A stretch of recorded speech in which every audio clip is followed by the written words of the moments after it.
Doctor Rajiv माल साहब की book का जो सॉफ्टवेयर डिजाइन चैप्टर है उसके सॉल्यूशन हिंट्स देख रहे हैं हम। सबसे पहला है what do you mean by terms cohesion and coupling in the context of software design, how are these concept useful in arriving at a good design of a system. तो cohesion मतलब ये होता है कि एक मॉड्यूल जो काम कर रहा है उसकी फंक्शनल स्ट्रेंथ कितनी है, और जो कपलिंग है इसका मतलब ये होता है कि दो मॉड्यूल में इंटरडिपेंडेंस कितना है, एक दूसरे पे वो कितने निर्भर है। कोहेजन मतलब होता है कि एक मॉड्यूल अपना काम कितनी अच्छी तरीके से करता है जो उससे असाइन किया गया है। तो कोहेजन एक मेजर होता है फंक्शनल डिपेंडेंस का एक मॉड्यूल का, जबकि कपलिंग होता है दो मॉड्यूल्स के बीच में जो मेजर ऑफ द डिग्री है। ध्यान दीजिएगा, मेजर ऑफ द डिग्री है जो इंटरडिपेंडेंस है या फिर इंटरेक्शन है या फिर आपस में जो उनकी भागीदारी है उन दो मॉड्यूल्स के बीच में, उसे हम कपलिंग कहते हैं। कोहेजन और कपलिंग ये हमें मॉड्यूलर डिजाइन के बारे में बताती है, उसको अचीव करने में मदद करती है। दूसरा क्वेश्चन है enumerate the different types of cohesion that a module might exhibit. कौन कौन से एग्जिबिट करते हैं ये देखे थे जब हमने चैप्टर का डिस्कशन किया था। Coincidental, logical, temporal, procedural, communicational, sequential, functional, ये सारे आपके अलग अलग टाइप के कोहेजन पैरामीटर्स हैं। ऑब्जेक्टिव टाइप हम ये देखते हैं, इसमें कुछ भी क्वांटिटेटिव नहीं होता है। अब different type of third question है different type of coupling. Coupling कौन कौन सी होती है जो दो मॉड्यूल्स के बीच में हो सकती है। तो ये करीबन 5 टाइप की होती है आपकी। एक डेटा होती है, stamp, control, common, content coupling. चौथा सवाल है, is it true that whenever you increase the cohesion of different modules in your design, coupling among these modules automatically decreases.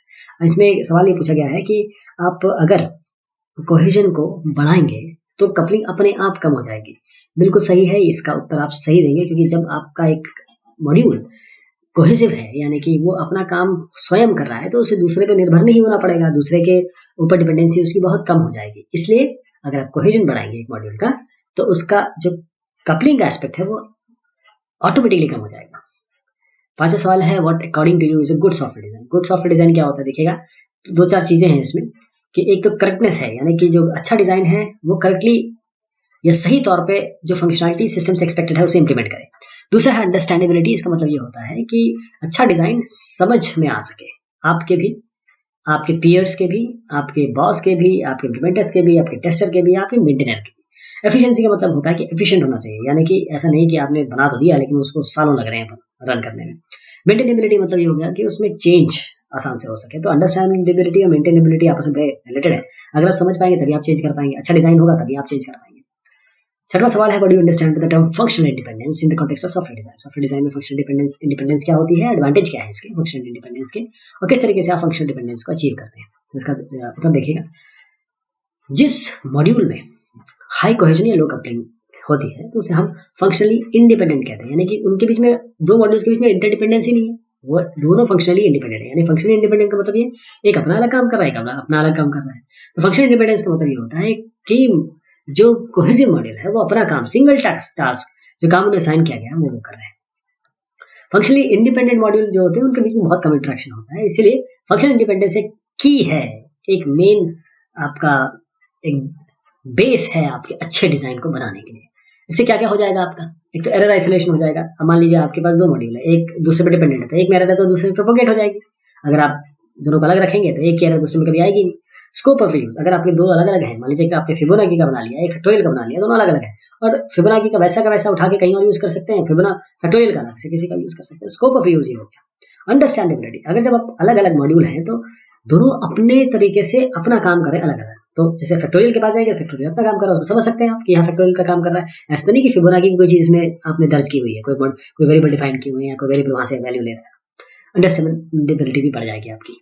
सातवां सवाल है explain why design approach based on the information hiding principle is likely to lead to a reusable and maintainable design.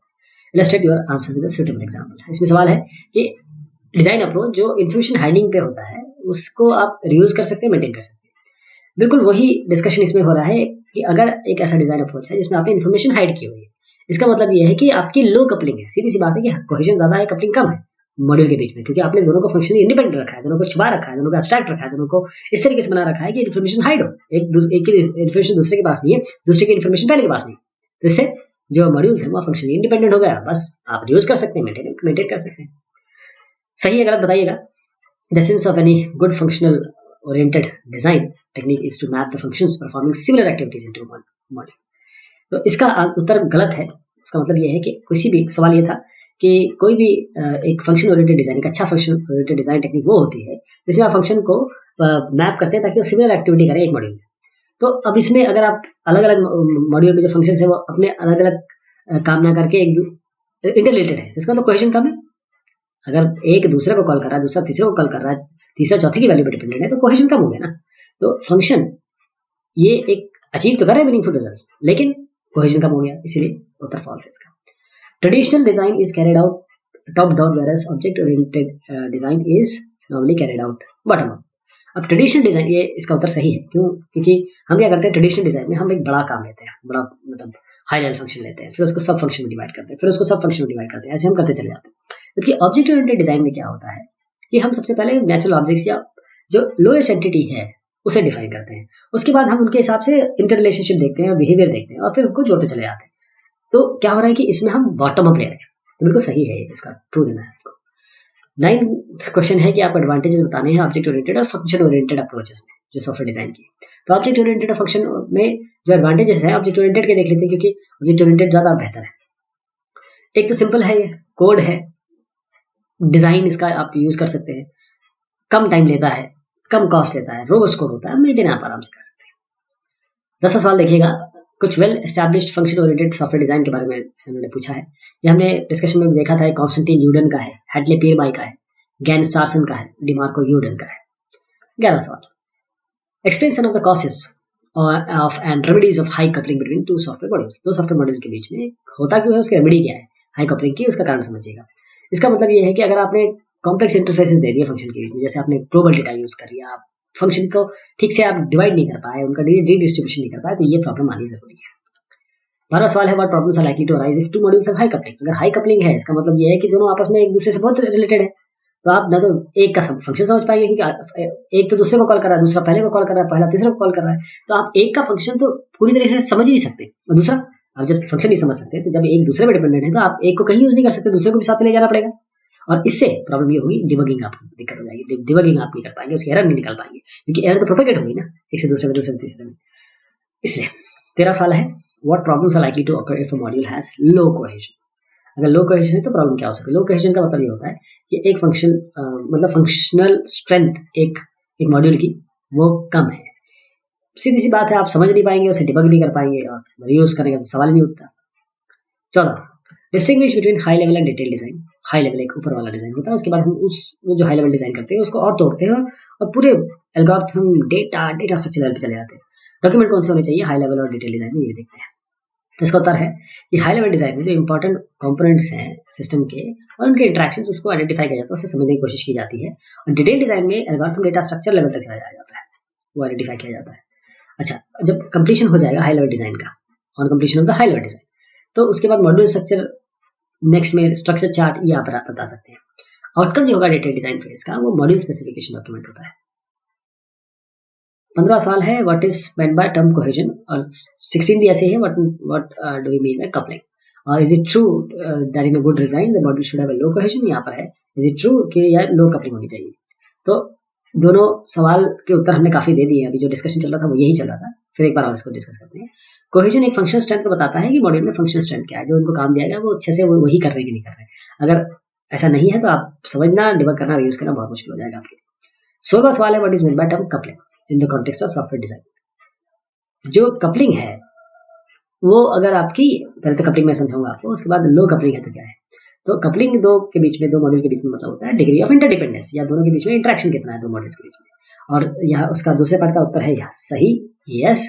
अगर modules के बीच में लो coupling रहेगी तो दो मॉड्यूल जो है आपस में इंटरडिपेंडेंट नहीं रहेंगे, यूज कर सकते हैं, डिबग आराम से कर सकते हैं, सारी चीजें से सबकी सॉल्व होने वाली है।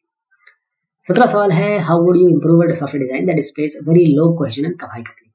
तो अगर आपको ये चीज दूर करनी है तो इसका एक और एक इलाज के लिए कि रीडिस्ट्रीब्यूट करना पड़ेगा आपको फंक्शन को, और रीडिजाइन करना पड़ेगा। फंक्शन को तोड़ना अच्छे से है, मतलब बेसिक काम को अलग अलग भाग में डिवाइड करना है, तो इस ऐसे भागों में डिवाइड करना है कि जो इंटरडिपेंडेंट ना रहे और वो काम अपना करें, और रीडिजाइनिंग आपको करनी पड़ेगी। 18वां सवाल है, what do you understand by the term top down decomposition in the context of function oriented design. इसमें होता क्या है कि हम ट्रेडिशनल जो हमने डिजाइन जिसे हम कहते हैं फंक्शन ओरिएंटेड, इसमें हम पहले तो बड़े बड़े फंक्शन लेते हैं, उस फंक्शन को सब फंक्शन में डिवाइड करते हैं, और फिर तब तक जाते हैं जब तक एक एल्गोरिथम लेवल पे ना पहुंच जाए जिसका एल्गोरिथम बन सकता है, तो इसे हम टॉप डाउन डिजाइन कहते हैं। 19वां सवाल, what do understand by layered software design और उसके एडवांटेजेस क्या होते हैं? लेयर डिजाइन मतलब ये होता है कि हर एक मॉड्यूल्स के लेयर्स होते हैं। सबसे ऊपर वाला मॉड्यूल जो होगा वो मैनेजरियल लेवल का होगा। नीचे वाले जो होंगे जैसे फाइल इनपुट आउटपुट करना है या फिर सिस्टम के लेवल पे जो काम करने हैं वो इनिशियलाइजेशन वगैरह वो नीचे वाले मॉड्यूल करते हैं। अगर आप ऐसा करेंगे तो एक अंडरस्टैंडेबल हो जाएगा सब कुछ और उसके बाद हर चीज को आप मेंटेन कर सकेंगे। इसके फायदे हैं। दूसरा ये है कि नीचे वाला ऊपर को कॉल नहीं करना चाहिए, ऊपर वाला नीचे को कॉल कर सकता है, ऊपर वाले दो नीचे को एक को कॉल कर सकते हैं। 20वां सवाल, what is the principal difference between the software design methodologies based on functional abstraction and those based on data abstraction? Functional abstraction और डेटा एब्स्ट्रैक्शन की बात चल रही है, इनके बीच में डिफरेंस बताना है। दूसरा ये है कि आपको प्रॉपर डिजाइन बतानी है जो दोनों पे हो, लेकिन हम इसका जो माल सामने दिया है ऊपर वही देख लेते हैं। ऑब्जेक्ट ओरिएंटेड टेक्निक्स ये डेटा एब्स्ट्रैक्शन पे बेस्ड होती है, जबकि स्ट्रक्चर एनालिसिस और डिजाइन टेक्निक जो हमने पढ़ी थी वो फंक्शनल एब्स्ट्रैक्शन पर डिपेंडेंट होती है या उसको उस पर बेस्ड होती है। 21वां सवाल है, what are the main advantages of using object oriented design approach over a function oriented approach? इसमें तो खैर हमने पहले भी देखा। दूसरा ये है कि simplicity, code reuse, design, time भी कम लगता है, पैसा भी कम लगता है, रोबस्ट कोड होता है, मेंटेन आराम से कर सकते हैं। ये सारी चीजें जो अच्छा ही ऑब्जेक्ट ओरिएंटेड पैराडाइम में होती है वो ऑब्जेक्ट ओरिएंटेड डिजाइन में होती है। 22वां सवाल, point out 3 important differences between the function oriented and the object oriented approaches of to software design. अब इसमें तीन डिफरेंसेस बताने हैं। सबसे पहला समझिएगा कि ऑब्जेक्ट ओरिएंटेड डिजाइन में जो बेसिक एब्स्ट्रैक्शन लेवल होता है वो आपका कोई फंक्शन नहीं होता है जैसे सॉर्ट, डिस्केट, डिस्प्ले, ट्रैक, बल्कि एंटिटीज होती है जैसे एम्प्लॉय, पिक्चर, जो रियल लाइफ एंटिटी जिससे आप रिलेट कर सकते हैं। ऑब्जेक्ट ओरिएंटेड डिजाइन में जो स्टेट इन्फॉर्मेशन होता है वो आपका सेंट्रलाइज्ड आपके मेमोरी में नहीं होता बल्कि डिस्ट्रीब्यूटेड होता है ऑब्जेक्ट के बीच में। जो अलग अलग ऑब्जेक्ट्स बनेंगे सब में डिस्ट्रीब्यूटेड रहेगा। फंक्शन ओरिएंटेड टेक्निक जैसे कि SASD, सॉफ्टवेयर एनालिसिस और सॉफ्टवेयर डिजाइन, ये आपको फंक्शंस को ग्रुप करते हैं जैसे ग्रुप, जिसके हम हाई लेवल फंक्शन कहते हैं। क्योंकि ऑब्जेक्ट ओरिएंटेड टेक्निक्स में क्या होता है कि जो फंक्शन ग्रुप होते हैं वो किस बेसिस पे होते हैं, जिसपे वो जिस डेटा पे वो काम करने वाले हैं, ये इसमें अंतर है। तो ये हमने बात की आज आपके सॉफ्टवेयर डिजाइन की जो चैप्टर है, इसमें सॉल्यूशंस के हिंट मैंने आपको दी। बहुत शुक्रिया, बहुत मेहरबानी आप सभी की।